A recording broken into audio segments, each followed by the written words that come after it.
जी students, अस्सलाम वालेकुम। Students, हमारा नेक्स्ट चैप्टर जो हम ऑलरेडी स्टार्ट कर चुके हैं, चैप्टर नंबर 12। आज हमारा टॉपिक जो है वो है कॉमेट्स। पिछले चैप्टर में हमने पढ़े थे एस्टीरॉइड्स। तो ये एस्टीरॉइड्स, कॉमेट्स और मीटियोरॉइड्स, ये सारे हम इनको बारी बारी हमने डिस्कस किया। पहले हमने एस्टीरॉइड डिस्कस कर लिया पिछले लेक्चर में, अब हम करेंगे किसको, कॉमेट्स को। कॉमेट्स क्या होते हैं? कॉमेट्स जो है, मैं इसकी डेफिनेशन आपको रीड कर देता हूँ। कहता है कि besides planets and asteroids some other objects also orbit the sun. Comets, asteroids के अलावा कुछ और ऑब्जेक्ट्स भी हैं जो सूरज के गिर्द चक्कर काट रहे हैं, उन्हें हम कॉमेट्स कहते हैं। कॉमेट्स क्या हैं? This is a large ball of ice and dust. ये क्या है? Large ball of ice and dust का होता है, यानी इसके अंदर बर्फ भी होती है, और जो सूरज के गिर्द चक्कर काट रहे हैं। इसके अलावा comets move around the sun in elliptical path. ये बैजवी शक्ल में सूरज के गिर्द गर्दिश कर रहे हैं, जैसा कि यहाँ फर्ज करें ये सन है और ये इस तरह ये सूरज के गिर्द गर्दिश कर रहे हैं। इस पाथ को क्या कहते हैं? Elliptical path. कौन सा पाथ है ये?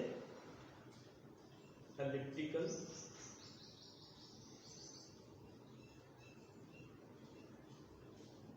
पाथ, यानी बैजवी रास्ता। बैजा किसे कहते हैं हम? अंडे जैसी शक्ल।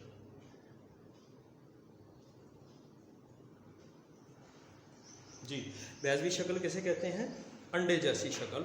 इस रास्ते को हम एलिप्टिकल पाथ कहते हैं। और ये जो कॉमेट्स हैं आम तौर पर उस वक्त ही हमें नज़र आते हैं बेटे जब ये सूरज के करीब पहुंचने वाले होते हैं, यानी जब ये जलकर राख हो जाने वाले होते हैं। ये डायग्राम में मैंने दिखाया हुआ है कि जब कोई कॉमेट सूरज के करीब आ रहा होता है तो ये जल जाता है, क्योंकि इसके अंदर जो आइस और डस्ट होती है वो सारी वेपराइज हो जाती है। जब वेपराइज होती है तो वो ऐसे गुबार बनकर, धुआं बनकर इसके सर से उड़ना शुरू हो जाती है। और ये इसका यानी हेड है, और ये इसका कॉमा है जहाँ से ये टेल बनानी शुरू करता है, यानी जहाँ पे आइस और डस्ट वेपराइज होना शुरू हो जाती है, और ये फिर वो एक टेल की शक्ल बना देती है। हमें ऐसे लगता है जैसे कोई चीज़ उड़ती हुई जा रही है। इसके अलावा कॉमेट्स जो हैं इसके 3 हिस्से होते हैं, हेड, कॉमा और टेल। तो ये मैं ऑलरेडी ये डिस्कस हम कर चुके हैं। ये हेड है, ये कॉमा है और ये टेल है। ये एक कॉमेट की शक्ल है। इसके अलावा इनका जो साइज है कॉमेट्स का, वो एस्टीरॉइड से कदरे छोटा हो सकता है, चंद 1 किलोमीटर हो सकता है। When a comet comes near the sun, gases escape from its head due to the heat of the sun. Large fuzzy circular cloud around the head of the comet is called coma. उस वक्त हम इसे comma कहते हैं जब इसके head region से गैसें निकल रही होती हैं और ये सूरज के बिल्कुल करीब आ जाता है।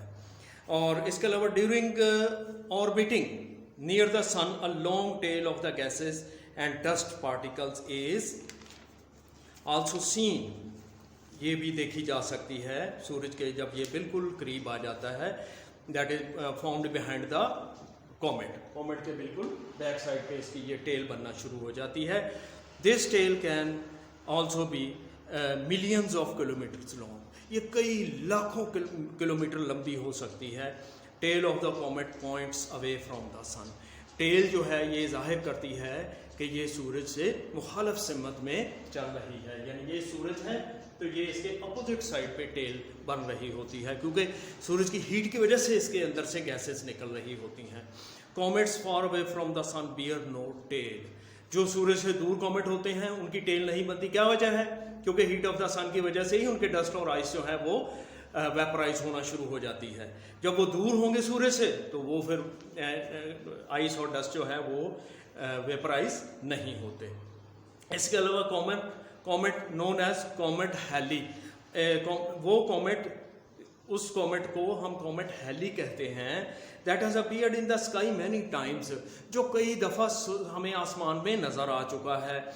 It appears after every 76 years, हर 76 साल बाद ये हमें नज़र आता है, इसलिए इसका नाम हमने कॉमेट हैली रखा है। ये बार बार नज़र आता है। तो इट वॉज सीन इन 1986 में इसे पहली बार देखा गया। उसके बाद अब सोचें ज़रा, 76 साल गुजरने के बाद हमें ये दोबारा नज़र आएगा। अल्लाह करे जो लोग उस वक्त ज़िंदा होंगे वो उसको देख सकेंगे। ये कौन सा ज़माना होगा? ये 2062 का ज़माना होगा। 2062 जी, आफ्टर 76 ईयर्स कैसे हम देखेंगे कॉमेट हैली को। कॉमेट हैली कितने अरसे बाद हमें नजर आएगा? 76 साल बाद, 76 ईयर्स के बाद हमें नजर आएगा। तो ये स्टूडेंट्स आपने देखा होगा कि इसके बाद जो